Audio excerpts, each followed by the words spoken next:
everyone. This meeting is in compliance with the Open Public Meetings Law and has been duly advertised in the newspaper as an official meeting. Roll call. Mrs. Gardella. Present. Mr. McCarron. Present. Mrs. Baracus. Present. Dr. Osmond. Here. Mrs. Rivera. Present. Mrs. Cass. Present. And Mr. Palmieri. Present. I need a motion for approval of the agenda with addendums. Motion. Second. Discussion. Roll call. Mrs. Gardella. Yes. Mr. McCarron. Yes. Mrs. Baracus. Yes. Dr. Osmond. Yes. Mrs. Rivera. Yes. Mrs. Cass. Yes. And Mr. Palmieri. Yes. At this time, I'd like to turn the meeting over to Mrs. Permilli for her superintendent's report. Thank you, Mr. Palmieri. Welcome, everyone. Good evening. It's a beautiful evening out there. It was a beautiful day. I do have a pretty lengthy report this evening, but as traditionally, we always start with our high school representatives, our board representatives, to give us an update of what's been happening in our high schools.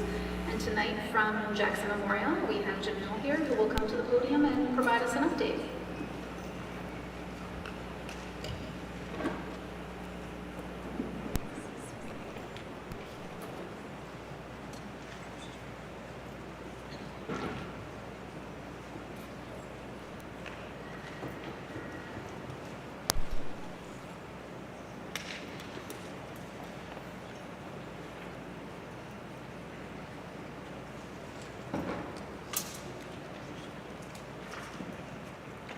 Good evening, Mrs. Formilli, members of the Central Administration staff, and Board of Education members. Thank you for having me again tonight for speech number 2. We're ending the first marking period at Jackson Memorial High School, so I would like to share some details on some current events. The Week of Respect was held on October 2nd to October 6th, with random acts of kindness throughout the school during the week. Students and staff wore blue to spread awareness for anti-bullying. Spirit Week was a great sight to see, with students really showing their true pride and dedication for Jackson Memorial High School. One easy Spirit Day was Pajama Day, because if we're being honest, every day is Pajama Day. There was major tension for the pep rally between the juniors and seniors during the upperclassmen challenges. Battle of the Classes is definitely going to be interesting this year. Homecoming weekend kicked off to a great start with an amazing win for the school. The homecoming dance was a phenomenal success with over 630 students in attendance. The night was filled with lots of fun and entertainment. My personal favorite was the Mr. Softy truck, but that's just me. Each class was awarded a total of $1,000 for their contributions to the dance. This has got the rest of the school anticipating the memories to come for this year's junior formal and senior prom.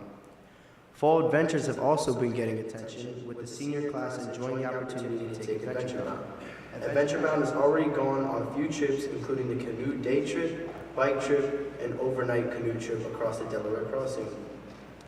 I personally took the opportunity to join them for the overnight trip, and I can't believe, it was pretty good.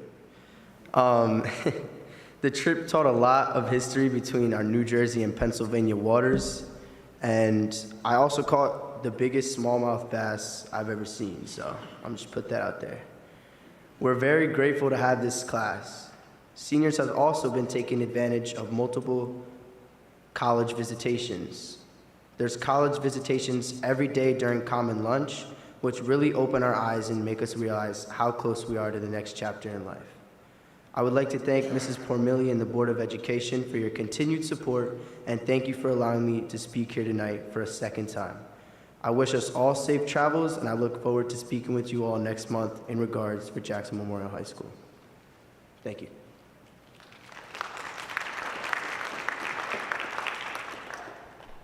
Thank you so much for the wonderful report. That homecoming dance participation was groundbreaking. It was a record for sure. I heard there was a lot of good food there too that people provided. It's just a nice example of seeing how students are connecting to their schools, so thank you. Now, Jose from Liberty, our board rep from Liberty High School, was unable to be here this evening. They are having battle of the classes tonight, but he did provide me a written update to read, so I hope I do it justice for him. So good evening, Superintendent Permelli, Board of Education members, and guests. I hope everyone is having a great month. I appreciate the platform that you grant us to offer updates on our school. The link between the community and Liberty is what makes it special. This month was even more successful than last, with many opportunities and activities taking place. This month, we celebrated Week of Respect, Violence Awareness Week, and Red Ribbon Week. All of these events are accompanied by morning announcements, activities, and themes that staff and students participate with great enthusiasm. The Interact Club members continue to exercise their motto, service above self, as they supported the Jackson Township Rotary Club at the Stephen Kittay Fishing and Picnic for Special Citizens. It was a fun-filled day with plenty of moments to remember. It is clear that the Lions are making an impact in the community, but they are also standing out in the shore. Our sports teams are doing well, with the Jackson Liberty Boys Cross Country defeating Donovan Catholic in a dual meet. Zach Marmelstein and Ethan Lamberto, finished together as they broke a school record. Furthermore, the boys soccer team had an exciting 3-2 win in overtime against Point Pleasant Beach on Monday and celebrated their senior night against Key Point on Tuesday. The girls soccer team had a 3-2 win in an overtime as well when they defeated the Pinelands. They kept the momentum going with a dominant 6-0 win over Lakewood as well. The Jackson Liberty Girls volleyball team swept Jackson Memorial 2-0 on Breast Cancer Awareness Night. The night was made even more special when Liberty's Olivia Lone earned her 500th career assist. In addition, the girls tennis team is having a great season as they had a clean sweep versus Brick. The field hockey team is also added to the school wins when they won 2-0 on their senior night versus Neptune. Finally, a huge shout out goes to the Liberty Lion Band, who made it to the top 5 of the Best Shore Band contest. We try to celebrate successes and excellence every chance we can at Liberty. We maintained our usual honors of naming student athletes and Lions of the Month, but that isn't all. This month, we also had our 4 guys and 4 girls selected to represent each grade as part of the homecoming court. Finally, the creative departments in our school always help to provide those magic moments. JTV just put together an amazing show to get everyone in the Halloween spirit as they presented their annual Spooktacular event. But Liberty will not have to wait that long for another main event. The highly anticipated Battle of the Classes is finally back this week, and emotions are running high. It's officially Hype Week with crazy spirit days, streamers, and signs covering the hallways, and funny dances being practiced throughout Common Lunch. The action-packed week will end with our homecoming dance this Saturday night. As you can see, Liberty is staying very active. The teams, clubs, students, and staff are all working hard to make these days the best they can be. We appreciate the opportunities they have had, and thank you for the support through them all. Have a good evening. And again, that is Jose's report from Liberty High School. Oh, thank you. That's for Jose. You did a good report. So some other happenings across the district, and you may have seen some of them as you sat in the seats this evening, but on October 9th, we had our Staff in Service Day, the first one of the year. All of our staff gathered at Liberty High School. It was really nice to see everyone. It had been a long time since we had all been together. It was nice to see people in the morning having their coffee before we started workshops, chatting with each other, and in between sessions, having the opportunity to catch up with colleagues. It was a great day of workshops, opportunities for us to articulate together. There were department meetings, grade level articulations. There were workshops that our teachers provided to other teachers on things like artificial intelligence and the role that it will play in schools, our multiple language learners and strategies for in the classroom to help those learners. And as I said, there were lots of other workshops. There were math workshops, there were translating workshops, there were all sorts of workshops and opportunities for our staff to come together. It was a very successful day. And Mr. Ratante, who facilitates all of that, did a wonderful job in creating that schedule and working with the supervisors. Mr. Baginski presented at a workshop. Everybody was very much involved. It was a good day. As Jose said in his report, October marks the weeks of Respect, Violence and Vandalism and Bullying Awareness Week, and Red Ribbon Week. All our schools have activities and lessons that are occurring throughout those weeks. Some of the activities you may have seen or heard about include, showing peace and demonstrating peace by wearing tie-dye. I was at a PTN meeting last night at Holman. Mr. Karras had a very cool tie on. It was pretty sharp. Showing unity by wearing orange. Team up against drugs, wear your favorite team jersey. Walking through the schools, you see just about every student participating, our staff participating. It's a good message that we send on these weeks of supporting acceptance of everybody and being respectful and staying off drugs. So it's good activities that have been happening. In October, it's also Breast Cancer Awareness Month. As Jose said in his report as well, Memorial and Liberty volleyball teams came together for a good cause. They all wore pink and held a fundraising game in raising money for breast cancer awareness. It was a beautiful game and a beautiful moments. The Jackson Liberty basketball team raised $1,500 for charity. They're giving it to Oceans of Love and the Chase Olson Foundation. And Coach Connor challenged the team that if they raised more than $1,000, he would dye his hair pink. And he did just that. His hair is pink right now. So on to some other things tonight. Tonight is the typical annual State of the Schools presentation. However, this year the presentation will really be focused on the state of our schools and the state of our budget, and which I will share information and provide a forum on the special question that is on the November 7th ballot. So I will go to the podium for that. There will be slides behind you board members, so if you'd like to turn around and view those as we go through them.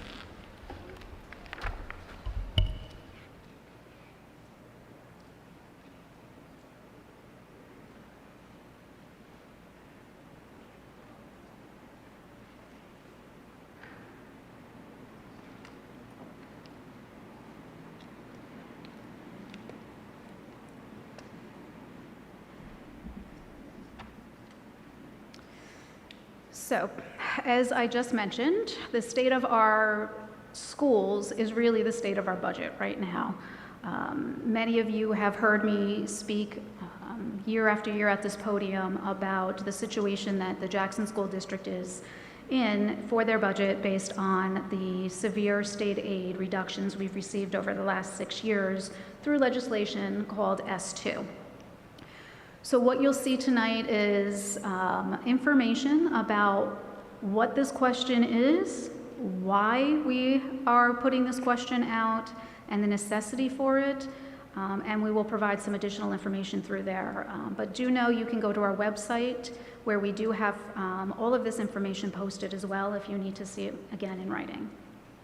So the question does ask for positions. You will see here, some of you may have received postcard in the mail recently with this information also listed on there. You received a flyer that was emailed to parents. We've also put out that information to our community groups in Jackson, our senior community groups, all of the community groups there, and have offered the opportunity to speak to any of them. This is the positions that the $4 million special question supports. And you will see there that they are all positions that directly assist our students, reducing class sizes with teachers and putting a smaller ratio of student to service provider for guidance counselors, case managers for special education students, and our student assistant counselors, substance abuse counselors who deal with students who are dealing with substance abuse issues. This also provides above and beyond what's required for our ESL population, or now named multiple language learners, MLL students, provides additional, again, a smaller ratio of teacher to student there.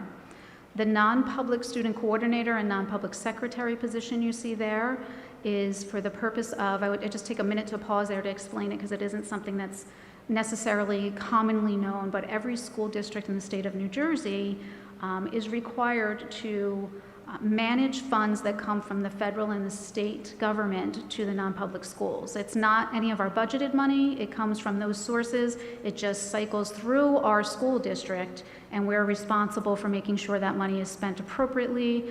So it takes some management on our end to make sure that all of that runs smoothly for the non-publics, as well as that we are meeting the letter of the law.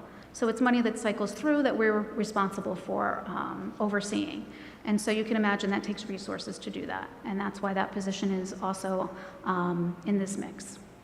So those are the positions we're looking for. We'll talk a little bit more about them as we make our way through the presentation tonight. So what is a special question? A special question is information that we put out, a question that we put out on the ballot to the community of Jackson, asking for an increase in the tax base that comes to the school district. So every year, by law, the school district can only go for 2% more to the community from the year before. So it's a 2% cap. We are not permitted to go above that and ask for any more tax revenue than 2%.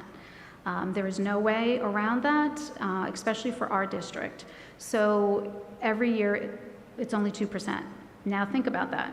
It's only 2%, and now think about all of inflation that has been happening right now. You all experience it in your own homes. It also happens in the school district. Everything that we're doing is much more than 2% higher. So that's a challenge. And so we do not have any other opportunity other than through a special question to go to the community and ask for that to go a little higher. That's what the special question is. Why are we asking for this? Well, as you have heard me say time and time again, we've lost $18 million in state aid over the last 6 years, 214 positions over the last 6 years, and we're at a point where we feel we are not going to be able to continue to sustain all of the things we want to sustain for our students without more revenue coming into this district. We have one more year of S2 cuts. I'll talk a little bit more about that later in the presentation, but we feel that we really need to reduce our class sizes. We know that every bit of research, we know what good education is. Smaller class sizes make a difference academically for academic and development of students. And our class sizes have crept up, and we do not want to see them go any higher. This special question brings those class sizes back down by putting more teachers in the classroom. It also brings, like I said before, a better ratio of student service providers to students. We have been fighting this S2 fight for 6 years. Again, you've heard me talk about all of the advocating we have done. We have gone to our governor's office. We have gone to the Department of Ed. We have done a lot of things. However, I really don't believe there's going to be a change for next year. And so we want to now, this is the time to go and ask our community to make a difference and help us sustain our school district through this last cut.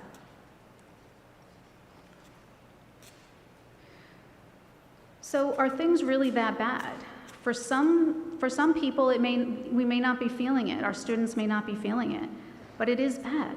And we have one more year of a cut that we are not sure what it's going to be.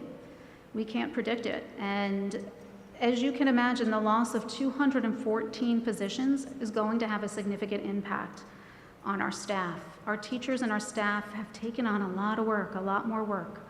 It's a lot when you lose 214 positions. Our parent groups have worked really hard to fund lots of other things that the district's budget can't pay for, field trips and assemblies and supplies for our teachers, things that they would like. And our administrators have continually tried to plug holes and move money around to make sure that we could cover all of the needs that are needed within our school for supplies and other things. There are some funds that have come our way. The ESSER funds through the COVID were helpful. That got us through, but that's one and done money. That does not stay permanently in our budget base. It's spent and then it's gone and it's not added to our base any longer. So all of that money obviously will not sustain over time. We're at a point now where all of that has been accounted for. So again, there's not that additional money coming in or revenue. And as I said before, some of you may have felt the loss, but this is the first year where we had to dip into affecting students, something we never want to do.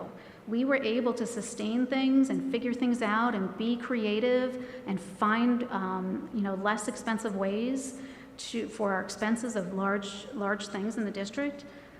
But our students felt it this year. Our teachers feel it. Our class sizes are higher than ever, and you'll see some data in a minute about what that looks like. We had to cut sports programs this year. We had to cut some co-curriculars this year. We had to lose some of our resources for our students this year. That is painful, and we don't want to see that happen again for the 24-25 budget. The other things that have been put on pause are our facility upgrades. We have 14 buildings, 13 buildings, I should say. We have 2 transportation depots, 10 schools, and an administrative building. And we have lots of things that need to happen in those buildings to maintain them so that they stay functional. And you know that in your own home. You can't ignore your home for too long. There will be things that need to happen. You see just some of the projects and the things that we've put on hold in technology, facilities, and transportation. Some of our maintenance vehicles have really aged out. I mean, you've heard about our garbage trucks time and time again, holes in the bottom of them, paving projects that have to get done. We've had some emergency paving projects, some sinkholes that have happened. There's things that happen, and we don't have it in our budget.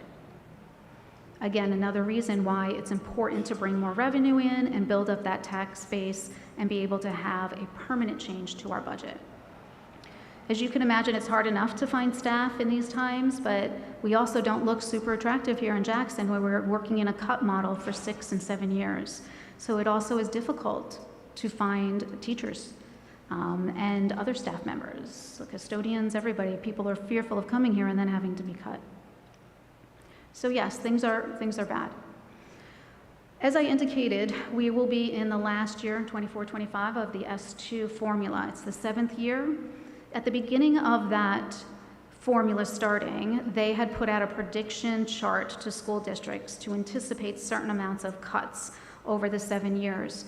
We're slotted for the last year to be a little under $1 million, about $800,000. It's likely going to be higher than that, as you see at the bottom of that slide. The last few years, the predictions that were on that chart were not accurate. Our cuts were much deeper than that.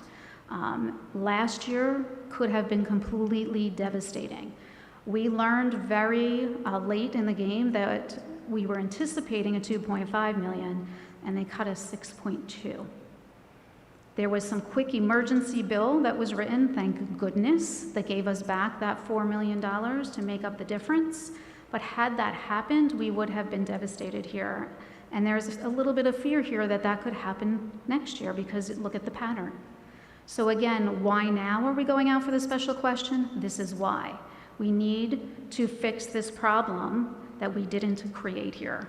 We have to try and address it now and ask the community for support here. As you know, we've lost much of our state aid, 42% of it.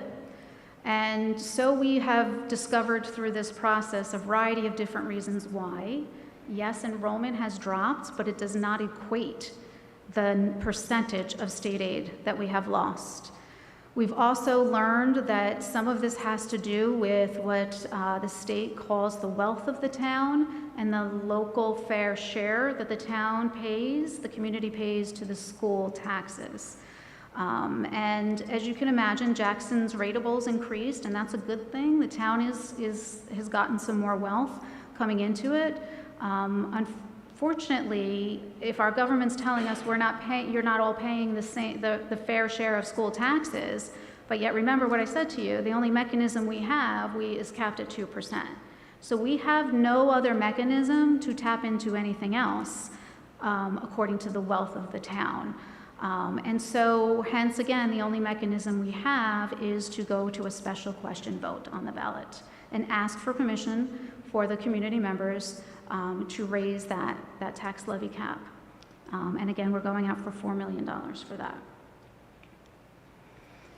So we do have a shortfall, as I've said before, and we've exhausted all of our surplus All of our temporary funding, like I mentioned, the ESSER funding, we apply every year for funding called stabilization aid.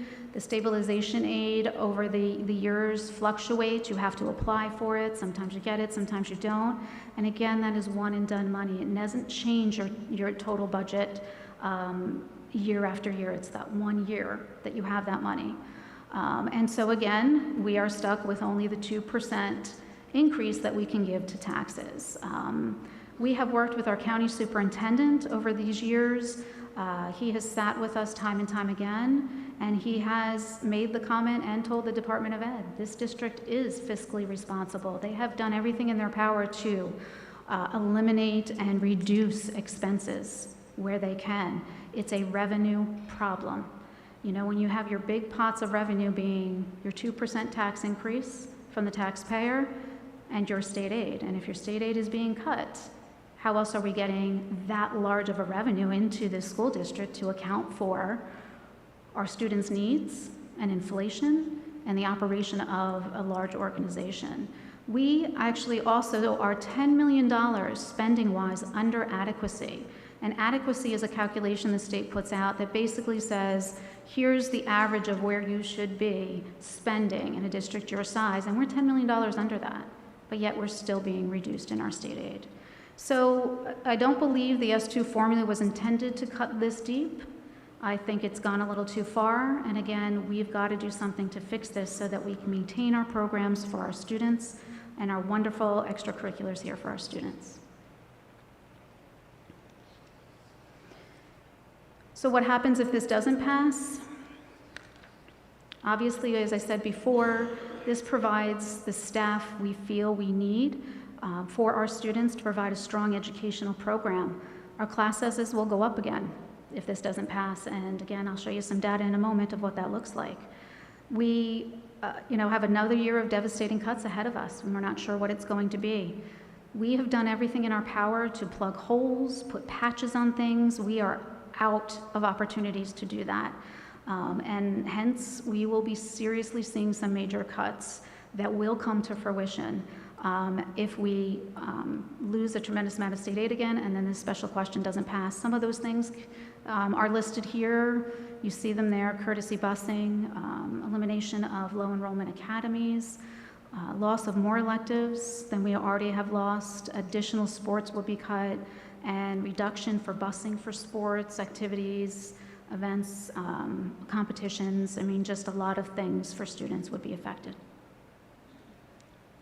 Class size data, so you have an idea of where we are right now and why we are concerned if those numbers go any higher. These are high numbers. This is an elementary slide you see here that lists just some of the numbers that you'll see of class sizes higher than 25, 26, and 27. We do try really hard to protect our youngest grades and smallest numbers. It has been very difficult, but we have tried. You'll see there just the overall statistics are very alarming. There are 45 elementary classrooms with 25 or more students, one teacher, 25 students.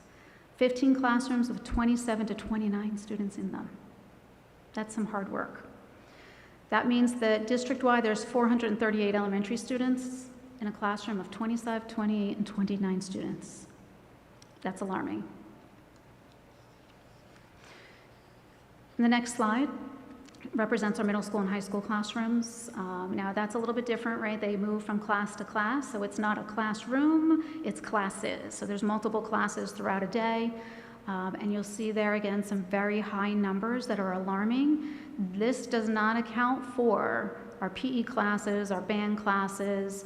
Classes like that are naturally large normally, so those were pulled out. These are our instructional classrooms. Well, they're all instructional classrooms, but these are like your literacy classroom, your math room, your math, your science, and some of the electives as well. So there's 230 classes with more than 27 students in them. And there are 82 classes with more than 30 students in them. Again, alarming numbers, and those will go higher if this question does not pass.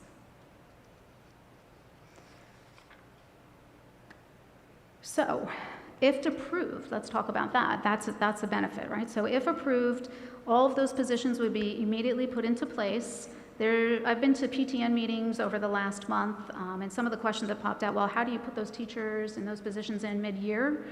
We wouldn't separate students out now. What we would do is hire for those positions and push teachers into classrooms. So that way there would be more than one teacher in those larger numbered classrooms. The same with interventionists and ESL teachers and people like that. So we would definitely hire right away, and we would put those people right into place to help benefit our students and our teachers. So how does this affect the homeowner in Jackson? As you know, I said multiple times, this is a $4 million ask. And it really equates to how your home is assessed. Right now, the average home is assessed at $330,000, and you'll see that that's an impact of about $96 a year increase on taxes. Again, we all know that that's not necessarily exactly where everybody's home is assessed. The tax impact calculator that Ms. Irwin put together is on our website. When you click there, it's a really handy tool. You can plug in where your house is currently assessed, and you'll get to see right away what that tax impact is for you particularly, and based on your individual numbers. The positive about a special question, as I said before, you look at that note at the bottom, it permanently increases our tax base. So we will, from now moving forward, we'll have that additional $4 million in our budget, in our tax base. So as you see, that's much different than one and done money. This is going to help us sustain over time. So, elephant in the room. I've learned that the township is reevaluating and going out and reassessing homes in Jackson. And that's what townships do. That's what they're required to do from time to time. Is the timing terrible for this question? Yeah, it's probably not the best. However, I'm not an expert on all of this, but have learned a lot more about what it means to have a home assessed. So I just want to put it a little bit into context with everybody, because I know that that's a big hot question out there. This is separate from homes being reassessed, first of all, is what I would say. And I believe that that reassessment is beginning now, and then would have a tax, if there was any tax impact, it would be in 2025. So understanding reassessments, it takes a certain amount of money to run a town, obviously, right? And the amount of money is the same on the day before the reassessment and after the reassessment.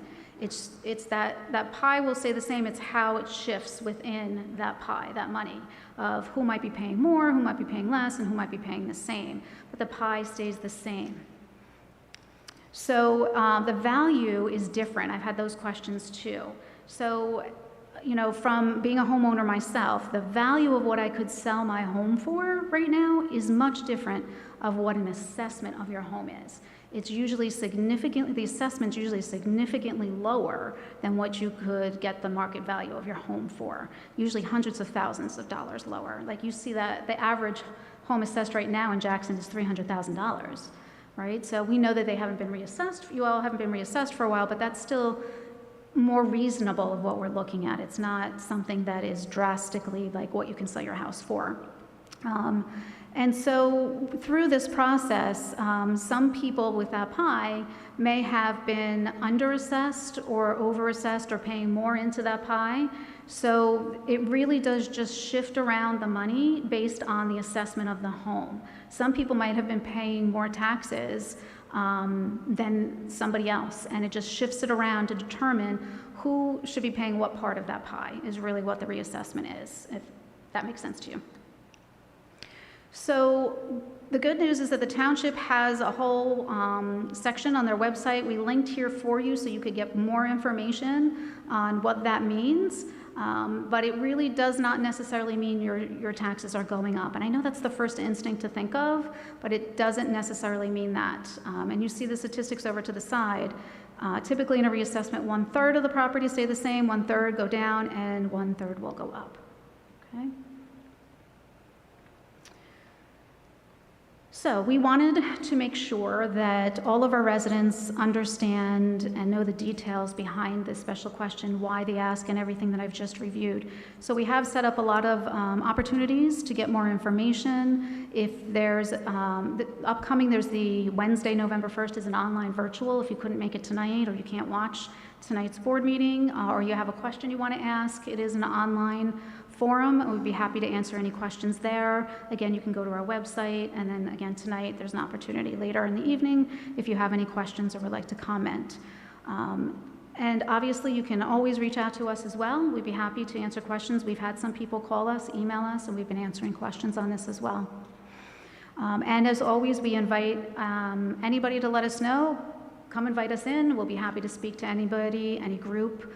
And we also have some information about on our website how to register to vote and all of the processes for voting as well, if somebody doesn't know how to do that.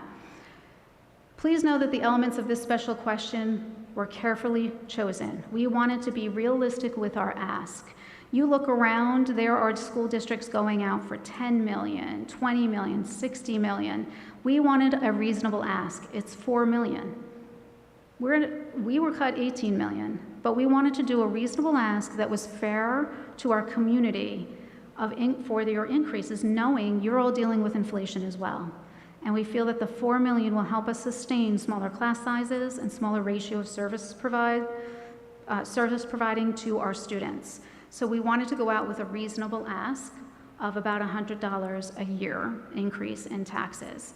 And we feel that this will be able to sustain us through, hopefully, not a devastating cut, but through the last year of our S2 cuts. So in the end, it is a community decision. It's all up to the community. We hope that you feel well informed. Again, if you don't and have further questions, feel free to reach out. That's the state of our budget where we are currently. As you know, we still have out there a $10.2 million loan request to our Department of Ed for this school year's budget. They are working with us. Just yesterday, Ms. Richardson and I and Ms. Patterson were with our county BA going through our budget.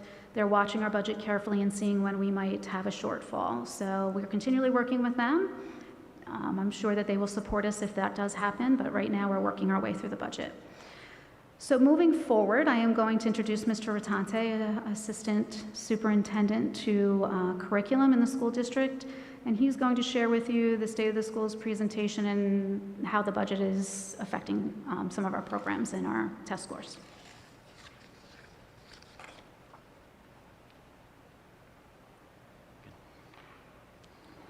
Okay, thank you, Mrs. Permilli. I'm just going to take a few minutes to kind of go over the state of the schools as it relates to curriculum instruction, specifically some of our state assessments that we have from the state. Superintendent has just kind of outlined really the significant impact of the budget on the district, but a couple of highlights there as it relates directly to our curriculum and directly to really our assessments. A couple of key points, key bullets up there is, eliminating our intervention positions. We've had for years, and all schools in New Jersey and America, there are intervention teachers in the schools that provide support for students who are struggling, support for kids for enrichment.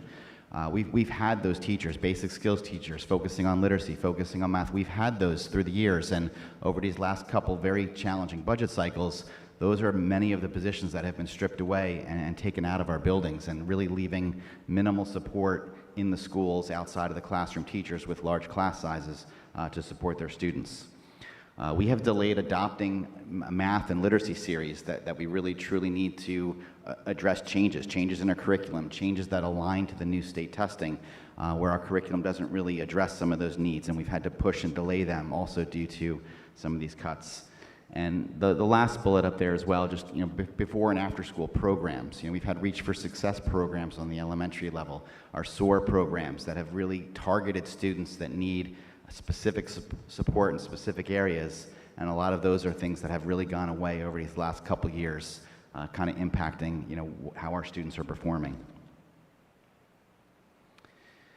The next slide shows the change just over the last 5 years of where our district was from June of 2018 right up through this past June of 2023.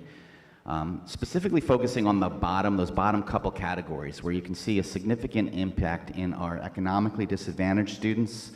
You'll see on a future slide that breaks down subgroups where, economically disadvantaged students, English language learners, typically do perform lower on some of our state tests, and those numbers have increased in those areas pretty significantly.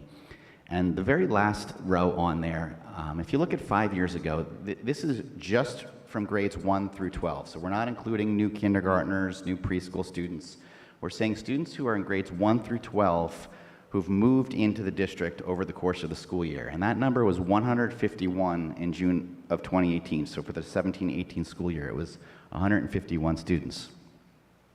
During the 22-23 school year, we had 582 students move into our school district, new to the schools.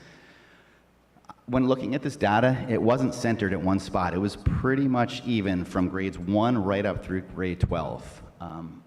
I'm very proud of what we do in Jackson. I'm very proud of our district. Our teachers do an excellent job. And when you're a 5th grade teacher and you're getting your new group of students in September, those students who have been with us for kindergarten, 1st, 2nd, 3rd, and 4th grade, they have a Jackson foundation. They've had amazing things happen in their classrooms from their teachers.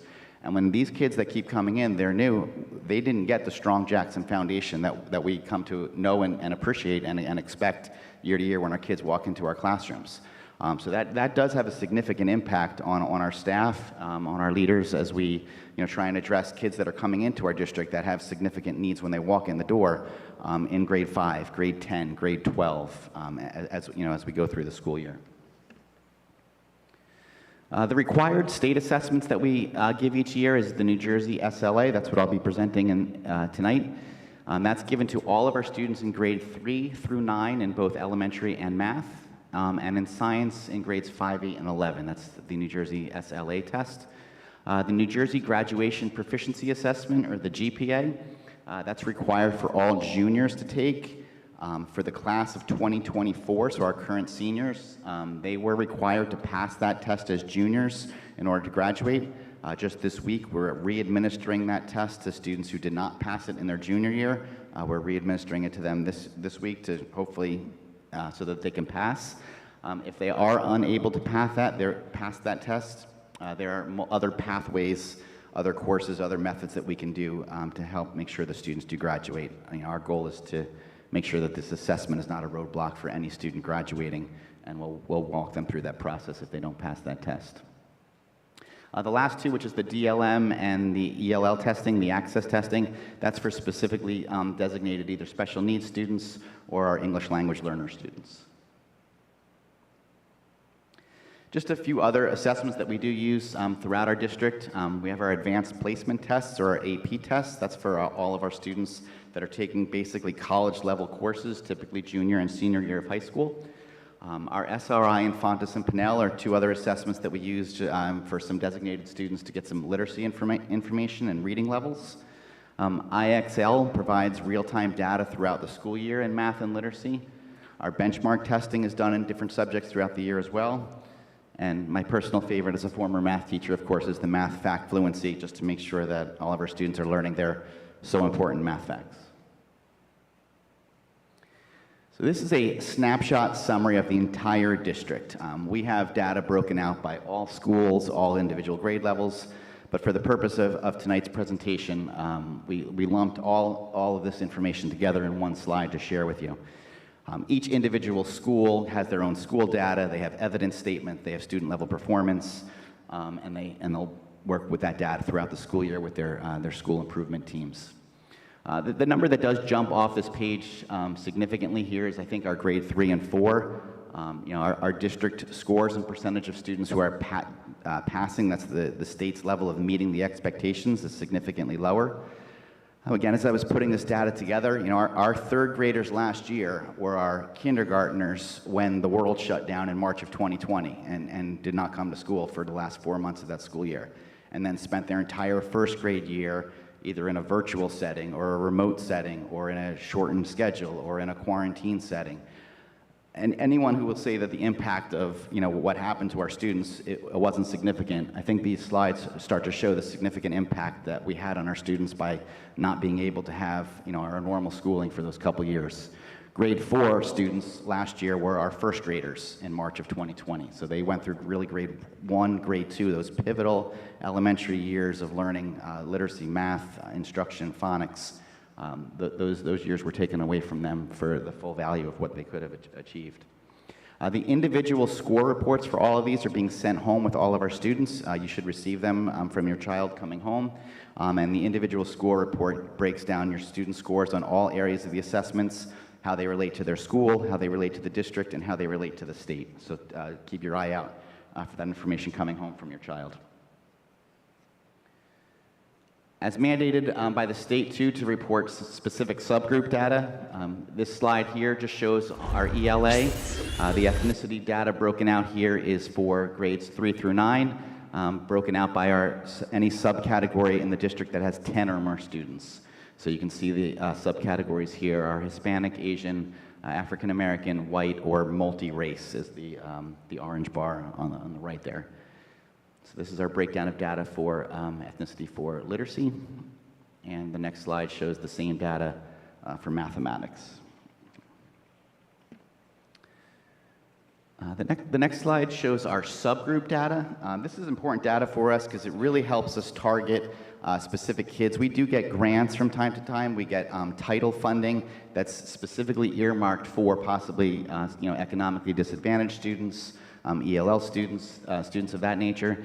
So looking at our subgroup data, we really take deep dives into this to identify which students specifically can benefit the most from any targeted interventions that we have through some of these grants or title funding that we have.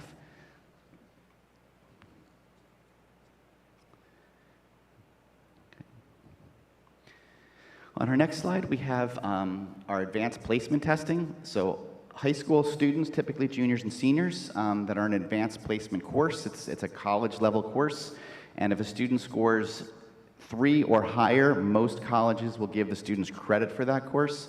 So when they walk into their college, they may not have to take a math course or a science course or a literature or a psychology course because they received credit from that AP exam. You can see here, this is our strong commendation to our high school teachers. We had over 500 students, 66% of the kids who took the test score in that range of 3 or higher on those assessments, including some very impressive numbers in calculus and some other areas. So these are programs that, despite our difficult budget times, we have fought very hard to maintain, keep them. They're so important for our students, not just for their learning experience here in high school, but also for their experiences that they'll have after they leave our Jackson high schools. So just a commendation to our teachers and our students for really great success on those. So a couple areas just on our focus on instruction as we move forward. Obviously, we're continuing to use our Foundations program, our benchmarks that we have, different programs like that to focus on our elementary literacy. We do see from our test data, the need to make sure that we are really addressing those areas, especially in our early elementary schools.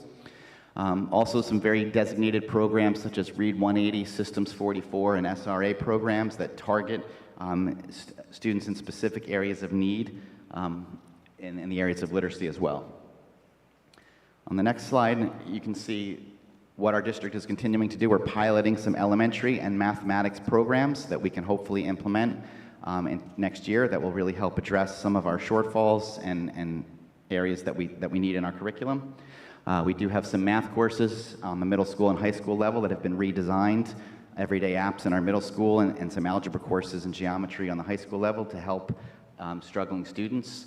Our common lunchtime now at the high school is an outstanding opportunity for kids to get extra help. Every day they have teachers available they can see to get extra help in areas where they're struggling. That was built into the schedule with one of the main purposes to provide help during the day, whereas kids would be more likely to go during the day versus not wanting to go after school or if they're involved in clubs or sports after school. And a couple grants that we have. We've received a mental health grant, so we have 12 interns from the local colleges that are working with our students in the areas and addressing the strong need of mental health in our students. So we have 12 interns that are working with students there. And the district has applied, and we are waiting with fingers crossed for a $306,000 grant that would provide supplemental small group instruction to 3rd and 4th grade students in all 6 of our elementary schools before school, during school, and at the end of the day after school as well. So we have our fingers crossed that that would provide some really much needed small group, 2 or 3 kids in a group together instruction. So where do we go from here? This presentation tonight has been kind of filled with, the woes of our budget, the challenges that we've had to face, test scores that I think if you spoke to any Jackson educator, they're not going to say we're proud of those test scores, and they're not where our standards are and our standards used to be and where we expect our standards to be. But what I can tell you is, we have a very, very dedicated staff here in Jackson. If you walk into any classroom, whether it's preschool, kindergarten, first grade, or high school seniors taking an AP course or any level or grade or subject in between, you'll find very, very dedicated teachers that care about their kids.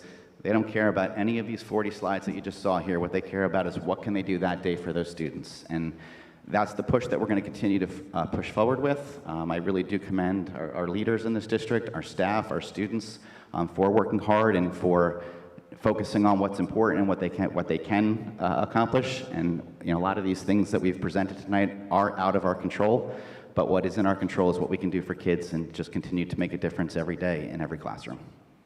Thank you. Are we opening up for questions for your either presentation? So does the board have any questions? I had a comment, if I could.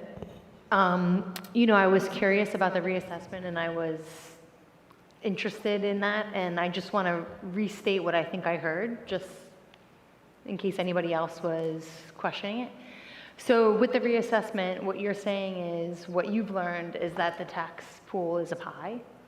So it's just really, the pie is going to shift and change within that loophole. So it's not saying like Jackson's getting reassessed and there's going to be an abundance of new school tax revenue from higher taxes. Do you know what I'm trying to say? I want to make sure I heard that accurately. That is correct. It's not going to bring in any new, more revenue to the school district. Ms. Richardson, is that correct as well? You want to verify as well? Just as we talked about earlier, that we could have raised our budget only 2%. So in a future year, yes, that 2% will now be spread on that pie also. But I love the statement that was said there. What the pie is today and you get reassessed tomorrow, the pie is the same the next day. So it just reassesses the pie. Your piece may be smaller, it might be bigger. But it just changes how they calculate the tax rate. They take the whole assessment and divide it by the number of homes that are in the town, and everybody's assessment will change. I find that so fascinating because I'm sure that a lot of us just feel that you're getting reassessed and you're going to be tax based higher and everybody's going to be higher. So I just wanted to restate it because I wanted to make sure I heard it properly. Everybody's Thank you. different, yeah. I also encourage people to go to the town website. I mean, obviously that's not my area of expertise, but that's our understanding of what we believe, and Ms. Richardson has definitely more understanding on that. So, any other questions or comments from the board? Thank you, Mr. Vitante. We appreciate it, and I echo everything that you said about our staff. So just a few more things before I conclude my superintendent's report. I did want to acknowledge on our agenda this evening, there is a very generous donation of $30,000 from the Jackson PBA Police Association for the purpose of school safety. That's a tremendous amount of money from the Jackson PBA. Thank you.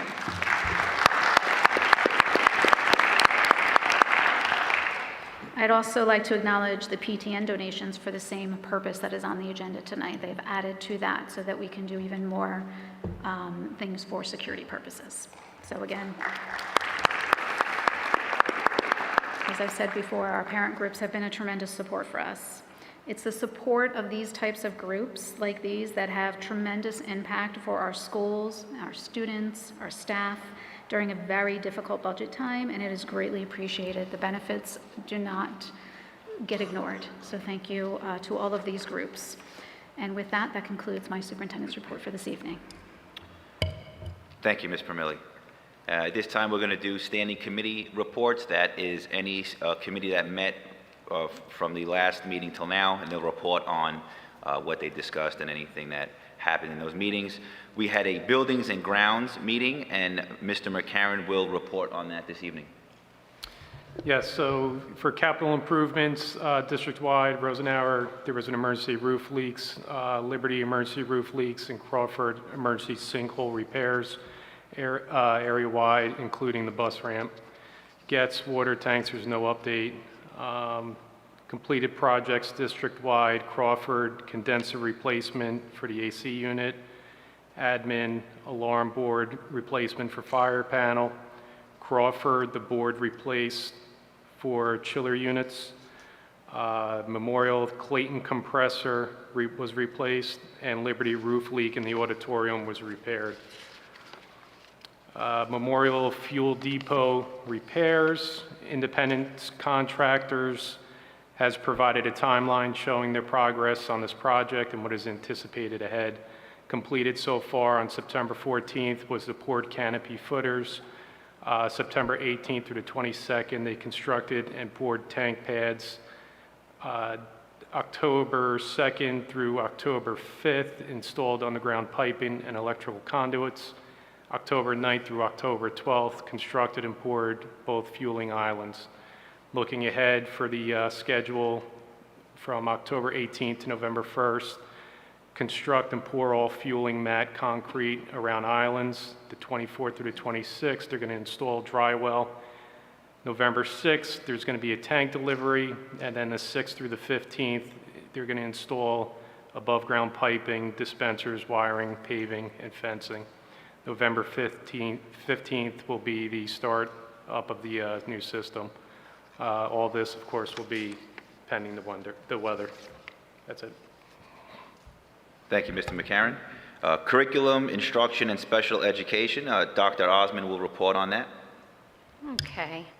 So we met on September 28th, and when we started our meeting, we had a presentation by Mr.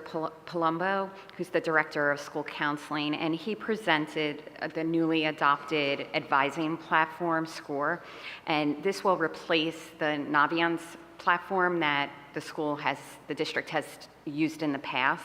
So this is a user-friendly program, and it offers an equivalent amount of content compared to Naviance. It is going to cost the district less money, so it's responsible spending, and the counselors have definitely expressed satisfaction with the tool. So it looks like a good adoption. As far as curriculum reviews and adoptions, there was discussion about the progress of the 5-year curriculum cycle reviews and adoptions. So math materials for grades 9 through 12 have been reviewed, and there's a concrete plan for those adoptions pending the availability of funds. So they know what they want to use, and now they just have to figure out how to get the funding for it. There's ongoing reviews for elementary literacy, middle school literacy, and middle school math. And those reviews are in progress, and updates will be provided to BOE members who are on this board in future curriculum meetings. We also discussed some of the grant updates. Let's see, so there was a school-based mental health grant. This is a program allowing 12 interns from psychologists, guidance counselors, and social workers associated with local colleges and universities to complete field hours with paid internship hours. Also, as far as the high impact learning grant, they are awaiting confirmation. We didn't get that yet, right? Still wait, okay. Confirmation, this grant will identify students lacking math and literacy skills in grades 3 and 4 with funds allocated for small group tutoring and assessments. These tutoring sessions will run 8 weeks. There'll be 3 of them, and the students will complete 12 hours of instruction and complete pre- and post-assessment to measure their growth. This grant will be $306,000 will be awarded most likely to the district once they get approval, and they're pretty confident that we'll be getting approval for that. Okay. As far as there's been some issues with the college essay and making sure that everybody knows how to write a college essay, regardless of what track you're in. So we discussed that all high school students learn how to write the college essay. All levels of English will complete an essay and explore the common application. Grade 11 students will work on common application essay prompts. Grade 12 students will complete practice essays with instructor feedback. And additional essay support will be available during the common lunch period. Small group skill sessions will guide students through this writing process. An update of English language learners throughout the district. All 10 schools in the district house ELL students at this point. With an increase in ELL students, faculty and staff will receive increased training with working with this population. There are planned workshops and training on scaffolding, access testing, cultural awareness, MLLS, classifications, transition tools, and assessment is the district goal to make sure everybody has the tools they need to work with this population.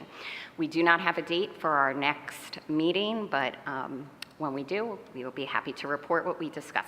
Thank you. Thank you, Dr. Osmond. At this time, we have ad hoc committees that meet as needed. We have a state and county school board representative, which is Ms. Rivera, and she will report. Yes, the next NJSBA convention will be this October 23rd through the 26th in Atlantic City. And the next county meeting will be December 4th at Brick Township Professional Development Center. And it's a hybrid also. Thank you, Ms. Rivera. I need a motion for approval of policy and regulations abolished. Motion. Second. Discussion. Roll call. Mrs. Gardella, Yes. Mr. McCarron, Yes. Mrs. Barocas, Yes. Dr. Osmond, Yes. Mrs. Rivera, Yes. Mrs. Cass, Yes. Mr. Palmieri, Yes. I need a motion for approval of the minutes, the closed session meeting, September 20th, 2023, the official board meeting, September 20th, 2023, business meeting. Motion. Second. Discussion. Roll call. Mrs. Gardella, Yes. Mr. McCarron, Yes. Mrs. Barocas, Yes. Dr. Osmond, Mrs. Rivera, Yes. Mrs. Cass, Yes. and Mr. Palmieri. Yes. I need a motion for approval of the bill list. Motion. Second. Discussion. Roll call. Mrs. Gardella, Yes. Mr. McCarron, Yes. Mrs. Barocas, Yes. Dr. Osmond, Yes. Mrs. Rivera, Yes. Mrs. Cass, Yes. and Mr. Palmieri. Yes. I need a motion for approval of treasurers and board secretaries' reports. Motion. Second. Discussion. Roll call. Mrs. Gardella, Yes. Mr. McCarron, Yes. Mrs. Barocas, Yes. Dr. Osmond, Yes. Mrs. Rivera, Yes. Mrs. Cass, Yes. and Mr. Palmieri. Yes. I need a motion to open public forum on agenda items only. We will hold another public forum during this meeting for other questions. This public forum will be for questions on the agenda only. Motion.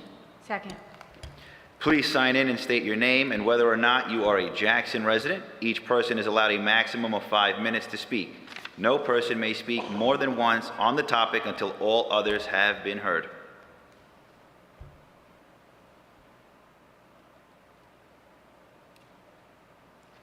All right. Seeing no one come forward, I need a motion to close public forum. Motion. All in favor? Aye. I need a motion to move finance. Motion. Second. Discussion. Roll call. Mrs. Gardella, Yes. Mr. McCarron, Yes. Mrs. Barocas, Yes. Dr. Osmond, Yes. Mrs. Rivera, Yes. Mrs. Cass, Yes. and Mr. Palmieri. Yes. I need a motion to move facilities. Motion. Second. Discussion. Roll call. Mrs. Gardella, Yes. Mr. McCarron, Yes. Mrs. Barocas, Yes. Dr. Osmond, Yes. Mrs. Rivera, Yes. Mrs. Cass, Yes. and Mr. Palmieri. Yes. I need a motion to move programs. Motion.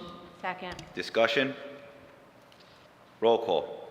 Mrs. Gardella, Yes. Mr. McCarron, Yes. Mrs. Barocas, Dr. Osmond, Yes. Mrs. Rivera, Yes. Mrs. Cass, Yes. and Mr. Palmieri. Yes. I need a motion to move students. Motion. Second. Discussion. Roll call. Mrs. Gardella, Yes. Mr. McCarron, Yes. Mrs. Barocas, Yes. Dr. Osmond, Yes. Mrs. Rivera, Yes. Mrs. Cass, Yes. and Mr. Palmieri. Yes. Before I motion to move personnel, I'd like to turn over to Mrs. Permilli. Thank you, Mr. Palmieri. I would like to administratively remove personnel, number 5E.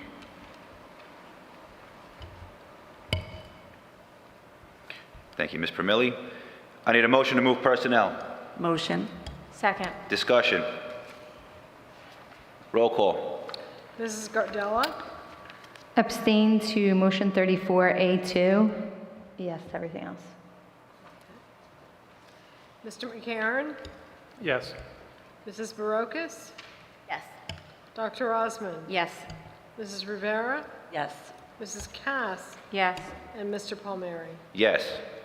I need a motion to open public forum on any topic pertaining to the Board of Education. Motion. Second. Please sign in and state your name and whether or not you are a Jackson resident. Each person is allowed a maximum of 5 minutes to speak. No person may speak more than once on the topic until all others have been heard.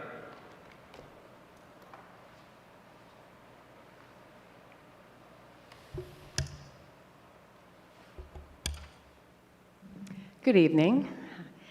Lisa Crate, President of the Jackson Education Association. I just wanted to say a couple of things. I do have a couple of members who are going to come up and speak as well. We appreciate the presentation this evening regarding the special question. And I also wanted to start with thanking our over 900 teachers, paraprofessionals, and secretaries who got our school year off to what I would consider a pretty smooth start, considering, as you noted, we are down over 200 professionals over the last several years.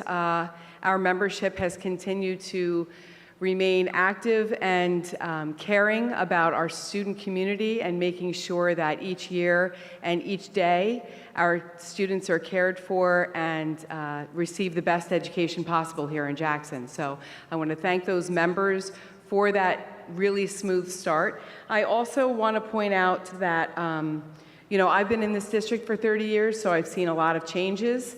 And I will say that these S2 cuts have been devastating to the entire district and for our members who have continued to dedicate themselves to our students.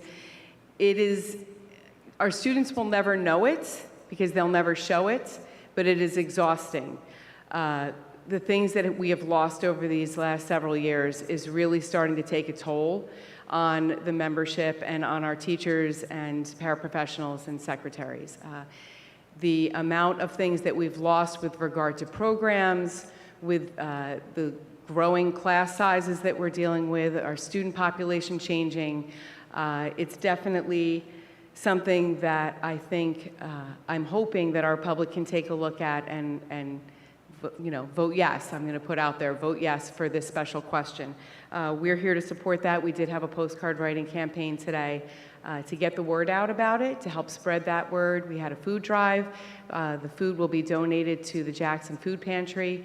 And what I also want to point out is the Jackson Education Association will continue, as we have over the last several years, to work to bridge that gap of funding. This year, we will be dedicating a little over $62,000 to different programs that will assist our students here in Jackson through different teachers that are hosting events. So all of the ELL or Title I and Title III nights that are being hosted throughout the district, the Jackson Education will be funding the dinners for those families that attend. And then we have events happening in every single building that would not be able to happen without the funding through our Pride funding that we get through NJEA. So I just want to take a moment to let you know about that. And as those events happen throughout the year, obviously the Title I and Title III are coming up right now, so I wanted to mention those. But also, for instance, I think there's Battle of the Classes happening over at Liberty this evening, that we help to fund that as well, so that the students could all receive a T-shirt for each of those groups. We're very happy to do that. We are funding some sports teams for various things. Our 2 band competitions that were just held, we assisted with funding for those as well. So we will continue to work with all of you and with all of our members to continue to try to bridge that gap with funding that we can provide, and we're happy to do that. And I hope that the next couple of members that come up to speak about S2 is impactful for anyone that is listening either here or at home. So thank you for your time.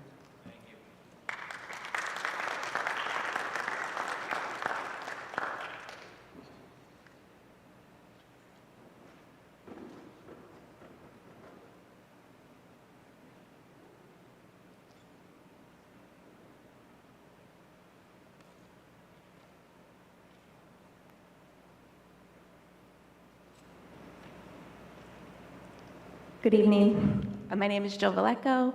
I am not a Jackson resident, but I am a proud Jackson educator for 21 years. First, it seems awkward that I'm addressing you because I know you're on the same team that we are on. So I would like to actually thank you on behalf of myself and my colleagues for your dedication and commitment to the students, the staff, and the town. We do appreciate it and acknowledge it. I'd like to speak to the public in regards to the special question. Although all of the positions listed are extremely valuable and important, I'm going to speak specifically to the 8 intervention positions and the 10 elementary school teacher positions, because that is where I have felt a direct impact as an elementary reading specialist. So in the elementary level, as you heard, there are interventionists at every building. Just to speak directly from my building at Elms, in previous years, we have had 3 interventionists, and with the S2 funding cuts and impact, we are down to 1 interventionist. What that looks like on a daily basis, in previous years, we have been able to provide services to our neediest learners, I would say reaching about 12 to 16 students in every grade level. We're now reaching 5 to 6 in every grade level. In addition to that, the class sizes are large, so the students we are no longer able to work with in a small group setting are left with their teachers, who are doing everything they can to make a difference, and they will and are making a difference, but it's just that much more challenging. You did see the numbers and the increase. I would say at Elms, on average, when I was looking at the class sizes this year, we have increased probably about 5 students in almost every class. Not just a grade level, but almost every class has seen an increase of 5 additional students from last year to this year. And if you've ever managed 29 little humans, it's not easy. So the teachers are really working hard to do the best, and again, to give the absolute best educational experience and really foundation to these young learners. And I will conclude again by thanking everybody and the public to consider this question. As stated earlier in one of the slides, the average impact would be about $8 a month, and I think that to make a difference in the life of children and this town, that it would be a great cause. So again, thank you.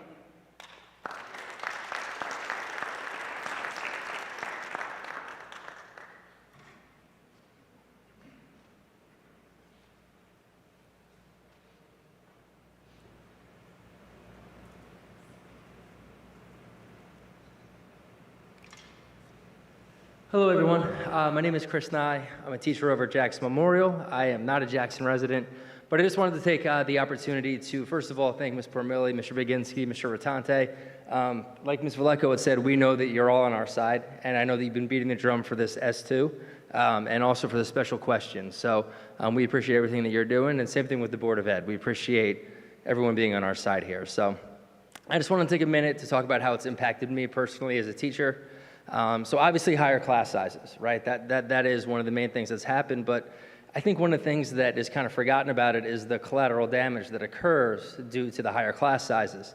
So, for me personally, being in the business department, we've gone from 11 teachers a few years ago down to 8. So the higher class sizes obviously makes a difference there. But one of the things that makes the Jackson School District unique is our Jackson Academy of Business. We're very proud of that academy, and unfortunately, because of the cuts, we've lost the ability to have someone at the head of our program who has been in charge of finding internships, guest speakers, building relationships with Rutgers Business School. So those are some of the other things that I think the public needs to know about, and we would love to be able to get those positions back. It does a lot of great good for the community. So thank you for the time.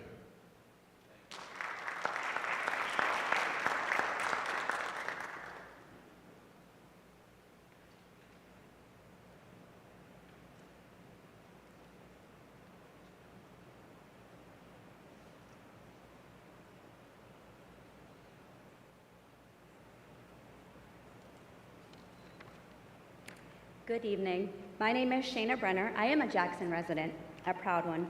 I'm a proud second grade teacher at Elms Elementary School here in Jackson. Before I begin, I just want to say a few thanks. Thank you to all the JEA members who joined us for the pizza and postcards event preceding the meeting this evening in an effort to raise awareness about the special question on the November 7th ballot. Thank you to our district's administration, and our Board of Education for your efforts in trying to maintain adequate funding for our district. I'm here to share some insight on the impacts we've felt at the school level as a result of the S2 funding cuts. I'd like to preface this with some sentiments regarding the Jackson School District. It really is such an amazing educational system, and I'm truly honored to work here. We have such brilliant, hardworking educators and devoted support staff, as well as talented and supportive administrators. The students and their families are simply amazing, and I think my colleagues and I would agree, we aim to give our students the very best every day. Sadly, as a result of state funding cuts, we've lost integral positions in our building. This means we have larger class sizes, which can lead to student disengagement. Logistically, it can also be very challenging with such a large class size. It also means we no longer have intervention teachers, whose sole purpose is to provide supplementary instruction to address student achievement gaps. Coupled with the influx of our MLL population and working hard to meet their needs, we are finding it harder and harder to give our students the best possible education. As a Jackson resident myself, I am kindly asking my fellow community members to please help us solve the problem. I fear that if we don't find a solution to these funding cuts, the overall quality of education for our students here in Jackson will be undermined. Thank you so much.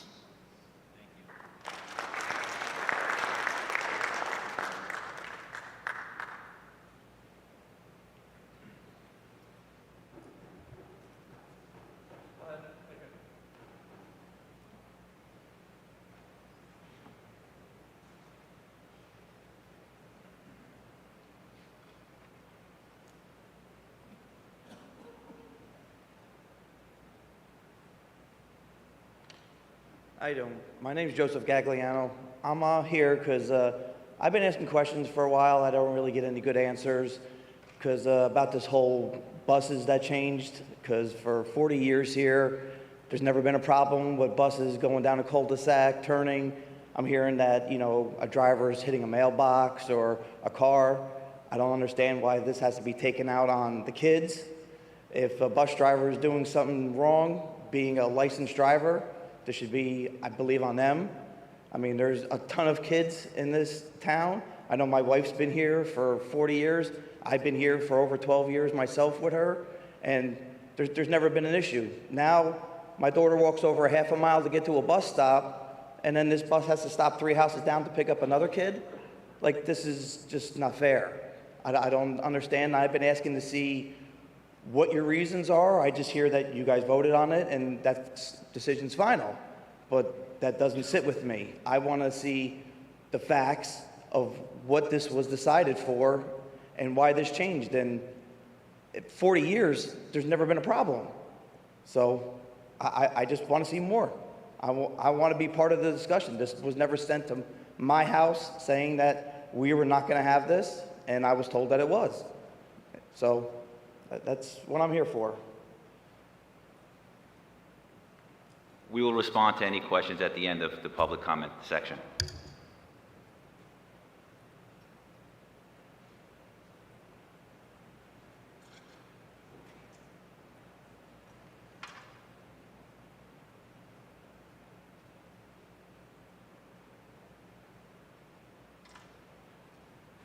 Good evening, everyone. Steve Mitchell. I am a Jackson resident, Drexel Drive. I'm a public servant as well.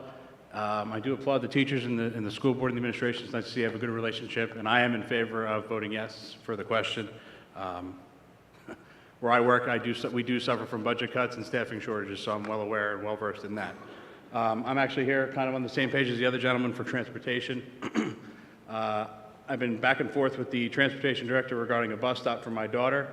There are 2 children at the bus stop. The other child no longer comes to the bus stop. I don't know if it's because of a distance thing from the house. It's only about 500 feet. But where I live in my neighborhood on Drexel Drive specifically, because of a demographic change at the neighborhood, Drexel Drive has become a very main and busy thoroughfare. So where the bus picks up my child on the corner, it becomes very busy and hectic in the morning, despite there being a house in the corner that has a lot of construction going on. And now the sidewalk has been blocked because they, I guess, added a water line or something. I don't think that's permanent, but either way, it's an inconvenience. My middle daughter is picked up right in front of the house. Not that I'm asking for special treatment to be at the middle of the house, excuse me. But once my youngest daughter is picked up down the street, the bus still passes my house and goes to the next bus stop. The response from the transportation director was that she could just walk further to the other bus stop, which is fine. But again, my daughter is still, or the bus is still passing my house instead of picking up my daughter and the other child. And if I even offered a suggestion of moving the bus stop between my house and the other pupil's house, which in an equal distance, which is between, if you're writing it down, between 29 and 31 Drexel Drive.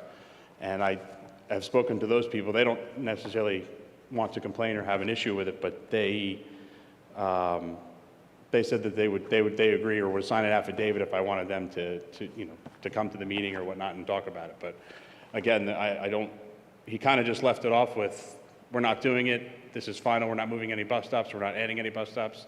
And in my mind, especially being in a safety situation, I feel that having the bus stop still on the corner or remain on the corner is not safe for any of the children. So if they could just move it up the street, not necessarily in front of my house, but move it up the street, maybe even closer to the other bus stop, I think that's a good compromise. But again, his emails back and forth weren't very informative and or helpful. And again, I offered for him to speak with me, call me, and it was all just emails. So that's what I'm looking for. Thank you.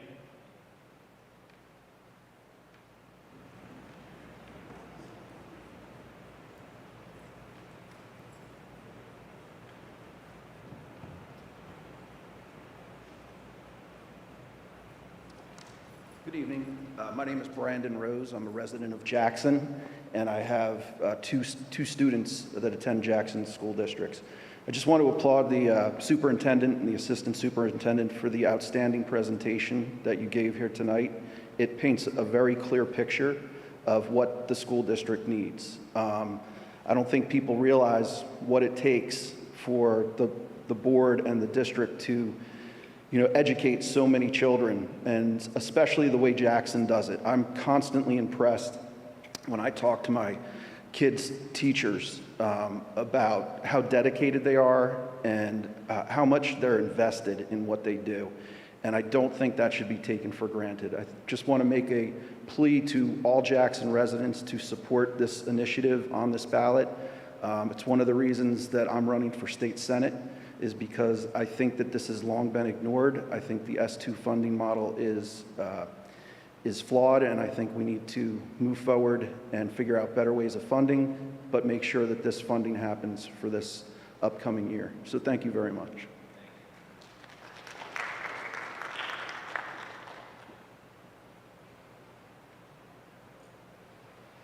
Any additional questions or comments? Seeing no one come forward, I need a motion to close public forum. Motion. All in favor? Aye. Did you want to address, Ms. Permilli, the transportation questions?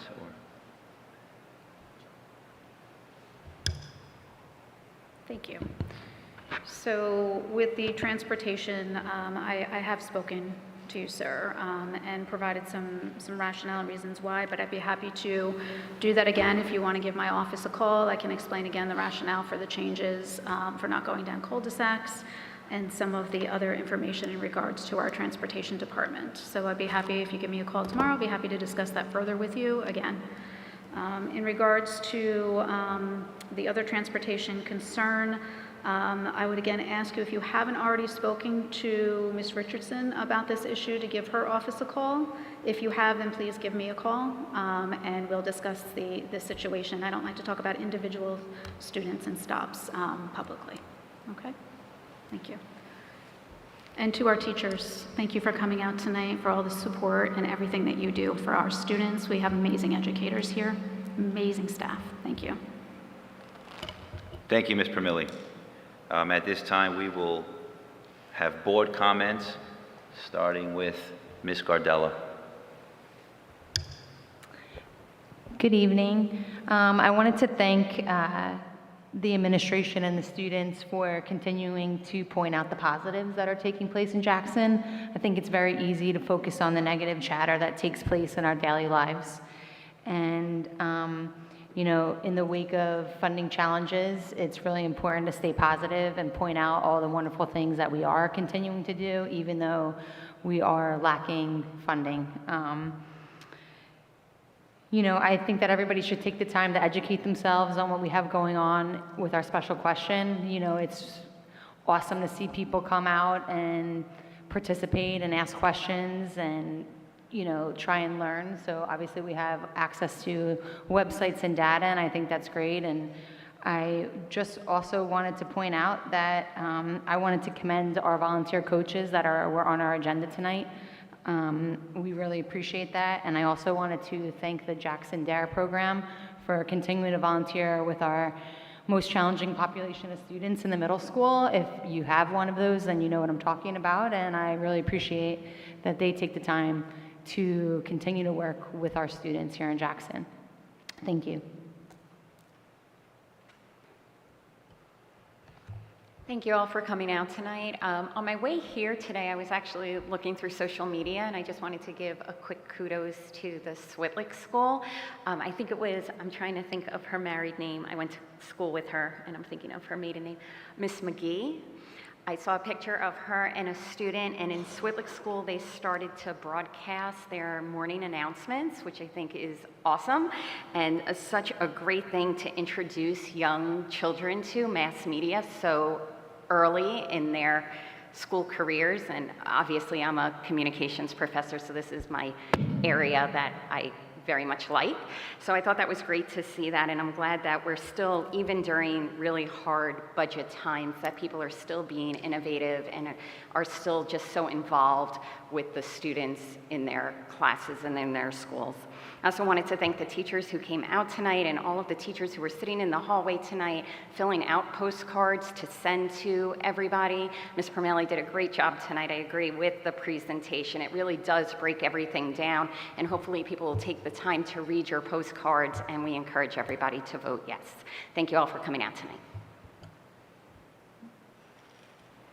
Just wanted to take a minute to thank Jackson PBA for their commitment to school safety and for the donation to our schools. Thank you to all the teachers that came out tonight, and thank you to Ms. Permilli for the in-depth information on the special question. As a parent of students in Jackson School District, I recognize all the great things that the teachers do for our students, and obviously I'm in support of and encourage everybody to vote yes for the question. Thank you. I want to thank our administration for putting together a great presentation tonight for our public.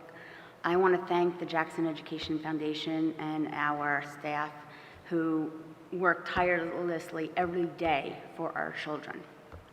And to our public, especially those who are on our social media, who find it necessary to blanketly tell people to vote no. I tell you to go into your bank accounts and ask yourself, how much money do you spend daily, weekly, at Starbucks, at Dunkin' Donuts? And $8 a month is nothing compared to what you spend at restaurants all the time. Ask yourself that question before you blanketly tell people no. And for those of you in the public that want the facts and the information, go online, watch our presentations, come to Jackson Day and ask us for yourselves. Go on the calculator and see how it's really going to affect you and your family. But for sure, it will affect all of our children at the end of the day. Thank you. I want to thank you all in attendance and live stream, the presentations and input. Thank you, Ms. Permelli and staff, for all your hard work and dedication. Thanks to the Jackson PBA for your donation, to the district, and everyone please come out and vote, and everyone have a wonderful evening. I want to thank, obviously, the high school students for their reports. We all look forward to them all the time. I want to thank the PBA for the school safety donation. It was very generous, as well as the Jackson Memorial, the Switlick, and the Elms PTNs. They donated as well for the same project, the school safety. I want to thank the JEA. You guys work tirelessly. We appreciate your support, your hard work. We couldn't be here without you. I want to thank Mrs. Parmilli for your presentation. As always, it was spot on. I think it's very clear, and I think for the general public, it's easy for them to follow and to understand exactly what we need and why.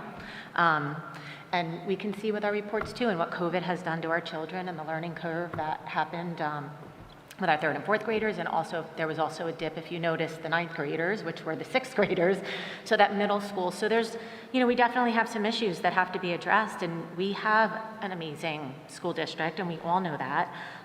So I implore everyone to vote yes and take it seriously. A desirable district equals a desirable community. So if you have an undesirable school district, you have an undesirable community, and nobody wants to see that happen. And also, lastly, I just want to remind everybody, while you're voting yes to the special question, please, there are also 2 Board of Ed positions that will be on the ballot as well. And there are 2 incumbents that are running, and they are the only 2 people on the ballot, so please make sure you vote for them as well. Thank you very much. Thank you. I'd just like to thank everyone for their questions and their comments. I want to thank our teachers. We know you work tirelessly all year long. I want to thank our security, all of our staff that are in our buildings working and giving more with less. You are doing a phenomenal job. This district is still very strong, and you are all raising the next generation of leaders for this town, for this state, and for our country. So don't give up. We're not giving up. We will continue to advocate, and I thank you for that tireless work that you put in every day. I also want to say to those that may be live streaming this or that will be watching this at a later time on YouTube, if you have questions that you are not able to be here for to ask, the Board of Education will have a table set up on Sunday the 22nd for Jackson Day at Johnson Park, and I encourage you to come on down, say hi, ask your questions, and talk with us. We'll be more than happy to talk with you and provide you any information that you may need. And then on a more somber note, I just wanted to publicly offer my prayers and support for the people of Israel during this unimaginably difficult time. So thank you all and have a good evening. I need a motion to adjourn by acclamation. Aye.